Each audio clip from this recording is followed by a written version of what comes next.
સુરેન્દ્રનગર ચોટીલાના deputy collector HT. Makwana અને forest વિભાગ દ્વારા આજે સવારે થાનગઢ તાલુકાના જામવાડી ગામમાં મોટા પાયે દબાણ હટાવવાની કામગીરી હાથ ધરવામાં આવી। હોટલ સહિત 6 હેક્ટર જમીન પરનું દબાણ દૂર કરાવ કાર્યવાહીમાં સરકારી ફોરેસ્ટ અનામત જમીન પર બનેલી ગોકુળ ગ્રાન્ટેજ હોટલ અને અન્ય ગેરકાયદેસર બાંધકામો પર બુલડોઝર ફેરવી દેવામાં આવ્યું। પ્રાપ્ત માહિતી અનુસાર જામવાડી ગામના સર્વે નંબર 64, 65, 1, 65, 2 અને 66 વાળી જમીનમાં વિઠ્ઠલભાઈ જગાભાઈ અલકોતર અને રાહુલભાઈ જગાભાઈ અલકોતર દ્વારા આશરે 6 હેક્ટરથી વધુ જમીન પર ગેરકાયદેસર દબાણ કરવામાં આવ્યું હતું। આ દબાણ કરાયેલી જમીન પર 1 હેક્ટર જમીનમાં વાણિજ્ય હેતુ માટે ગોકુળ ગ્રાન્ટેજ નામની હોટલ પણ બનાવી દેવામાં આવી હતી। સાથે જ આ હોટલ અને અન્ય બાંધકામોમાં ખાણીપીણી ઉપરાંત ખનિજ માફિયાઓ દ્વારા ગેરકાયદેસર કાર્બોસેલના ખનન જેવી પ્રવૃત્તિઓ પણ ચાલતી હોવાનો આક્ષેપ છે। આ દબાણ હટાવવા માટે ફોરેસ્ટ વિભાગ અને ડેપ્યુટી કલેક્ટર દ્વારા અગાઉ નોટિસો પણ પાડવામાં આવી છે।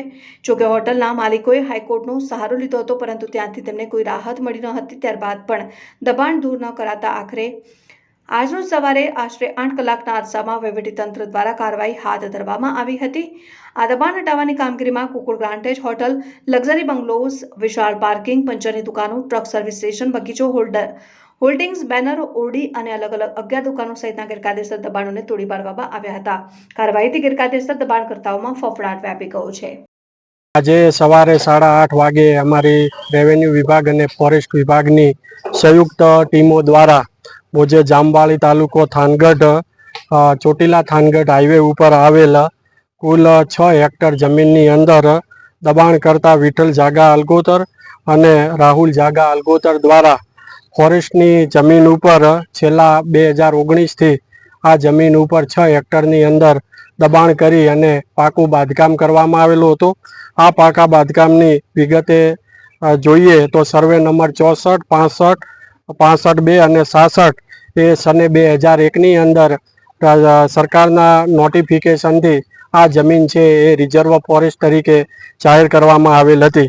અને આ જમીન ઉપર ગોકુલ ગ્રાન્ટેજ હોટેલ, લક્ઝરી બંગલોઝ, 11 દુકાનો, ઓરડીઓ, પંચરની દુકાનો, પછી હોલ્ડિંગ્સના બેનર્સ, વાહન પાર્કિંગના શેડ, લાઇટિંગના થાંભલાઓ, મજૂરોના રહેણાંક માટેના પાકા ઓરડાઓ, માલ સામાન માટેના hall, common toilet, bathroom, compound wall, fencing જેવું જુદું જુદું જે સ્ટ્રક્ચર એટલે કે પાકા બાંધકામ અંદાજિત 1.5 એકર જમીનની અંદર અને બાકીની જે જમીન છે એ 5.5 હેક્ટર જમીન છે એ ખેડાણ કરી અને વર્ષોથી દબાણ કરી અને આ લોકો સરકારી મિલકતનો ઉપયોગ કરતા હતા।